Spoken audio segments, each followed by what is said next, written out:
What's going on, guys? A little update on the Rhino. I got the Saturn steering column bolted up into this thing,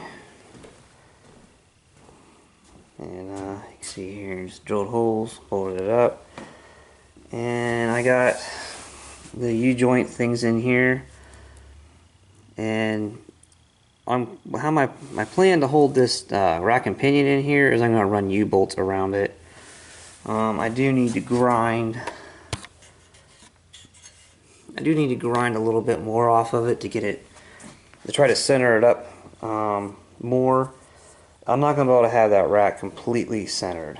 It's going to be about a 1/4 inch that way after I even grind stuff on it. But this steering rack has about 3.5 turns lock to lock, I think it is. Something like that. It's like 3.5 turns lock to lock. And I'll show you it works. It's not even fastened in, and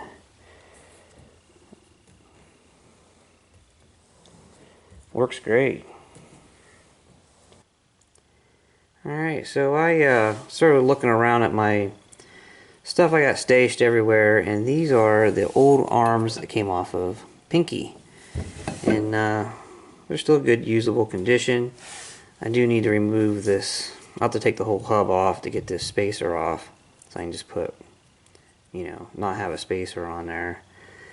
And because I already had this mocked up before, and I'm not gonna have suspension, so I'm gonna go ahead and go with these instead of the ones that I had shock mounts on.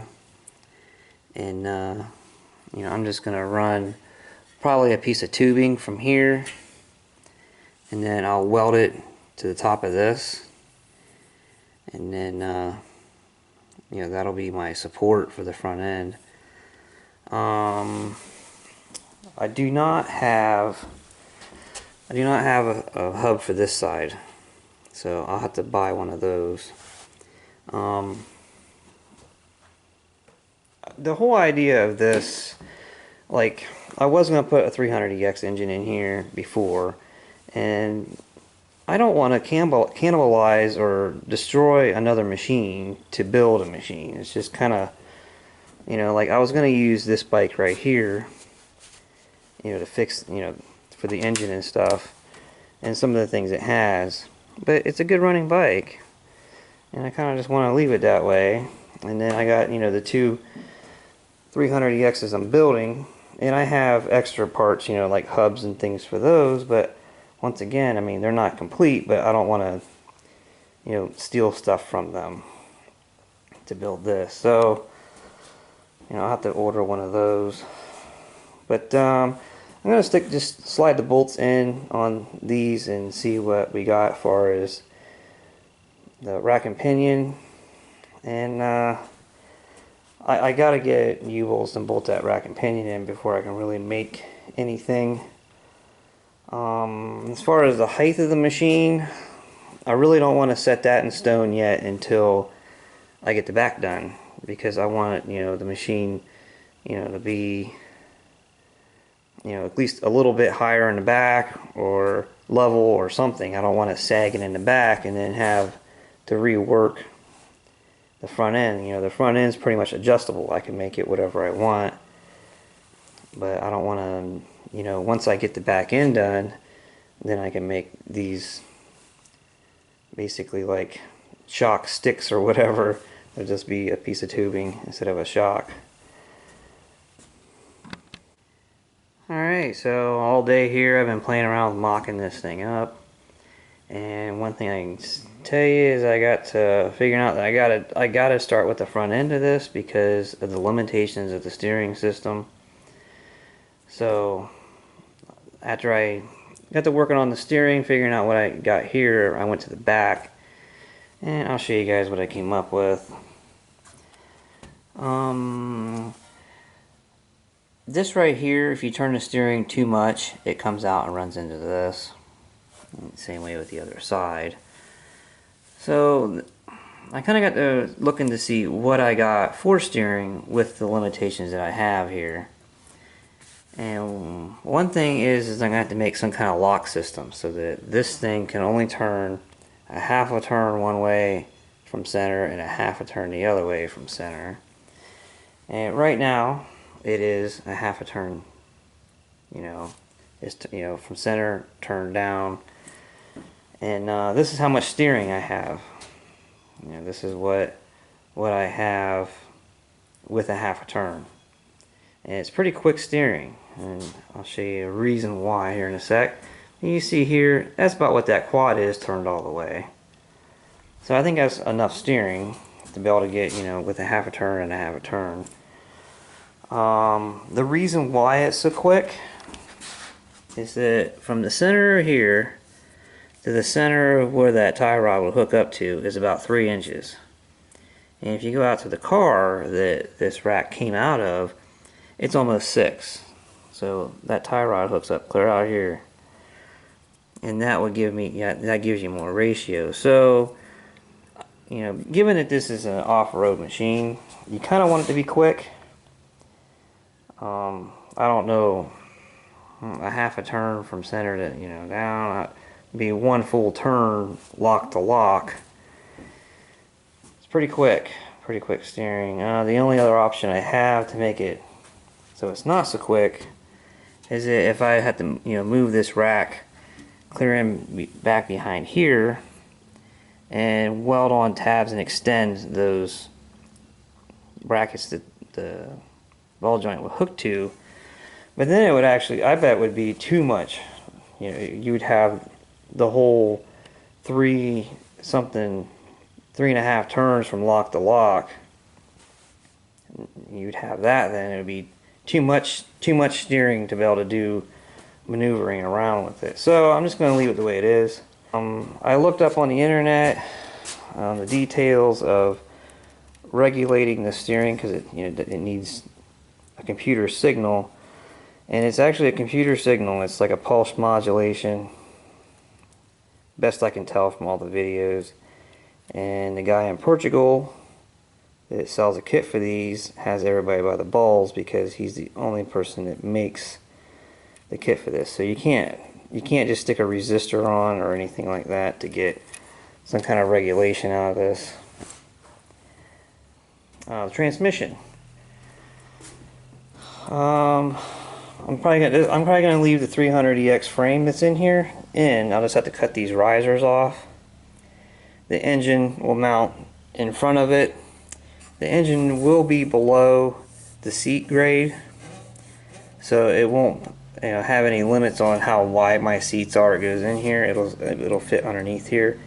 If I remove the gas tank and the muffler off of that engine, it'll fit underneath this. But the engine will come out into here somewhere, but it will be below the seat level. Right now I have a bolt in that 300EX mount with the 300EX frame and the transmission, and then I have this bracket which came from Pinky that went with this kind of an engine, and it'll bolt up to the transmission, and then I'll just have to weld it to the frame, and then I can finish welding in this frame using some angle iron. But I was having trouble with this going out too far and hitting those A-arms, and also I don't need the full travel of this rack and pinion, and so the problems I'm having with it is the clearance problems, and also I'd only need like 3/4 of a turn, from center 3/4 of a turn back to center 3/4 of a turn on that steering wheel. Any more than that, it's going to be turning too far, and given that it does have a power steering unit, it would bend or break something because you'd be able to go too far with the wheel, further than what the the spindles and all that could travel. So, alright, so I took this thing home last night and kind of got to looking at it and figuring out something different with it instead of welding on these ends. These things are male, so they screw into the very end. They don't like screw onto the outside of the shaft.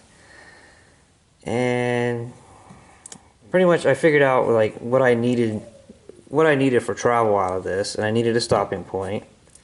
And one half of this shaft is round, like round stock. And the other half has like teeth on it. So what I did is I tore the thing completely apart and cut off what I didn't need for travel out of this thing. Drilled and tapped the very end of the shaft so this can go back on. And now I have, you know, the travel I need. So it's, you know, it's made the same way it was. I can tell you that shaft that's in here is harder than crap. That thing was hard to tap. And I turned down these, cut these off, turn these down to the same size as the 300EX tie rod. And I made these sleeves so that I can cut this to whatever length I need, and then the sleeve goes on, I can weld up both ends. But I'll put this thing in the frame and see what we got. Alright, so we got the U-bolts in there, holding the rack in there. And I had to do a lot of grinding around these to get this so that it was round all the way around. But I think the U-bolts are going to hold it pretty good. I'm going to turn it here. Yeah, right now it's slamming up against the lock. So I think it's going to be fine. And then I got this thing here pretty well dialed in. As far as, you know, it has the same amount of travel both ways. Alright, so the tie rods are cut and the sleeves are on and in place. See that one there. And this one here. I'm going to fire up the generator and the welder, and I'm going to tack them. Alright, so the steering system is finished. They're just tacked. I'm going to take the rack out of here to, you know, do it up, but that's our wheel. I think I could have got a little bit more steering out of this, but I was just kind of leery on giving it too much and then it'd be done, you know, with too much. I think it's going to work out. But there it is.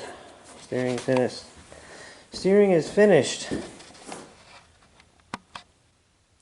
Alright, so earlier on in the series, how I was talking about I don't want to do suspension because if you don't have, you have to set up your hinging points for your arms and the hinging points for your tie rods, and everything has to be in a, you know, specific place in order for the suspension to travel correctly.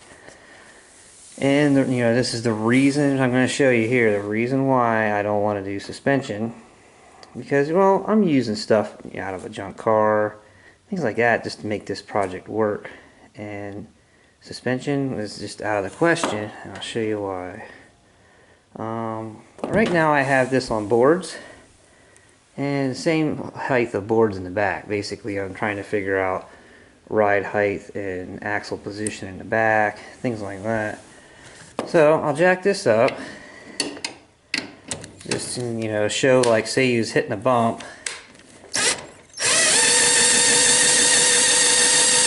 Now look what happened to the tire. It's turned. Steering wheel still straight. Tire is turning. So whenever you came off of a jump or whatever, you know, it'll come down and then the steering's gonna go turn in on both sides. Now I'll take the boards out and lower it all the way down.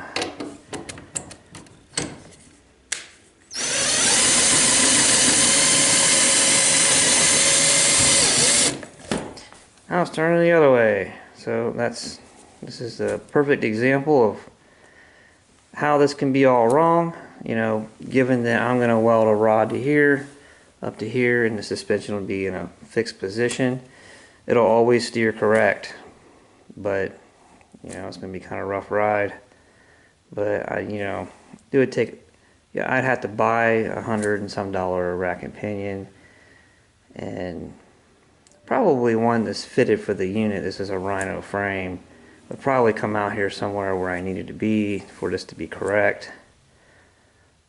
This is out of a four-wheeler, so it's set up so that I had it trued up camber-wise at one point. So if you had the correct rack and pinion in there, it would probably work just fine with suspension. But this is a junkyard build. I'm making this out of stuff I have, so this is what we got.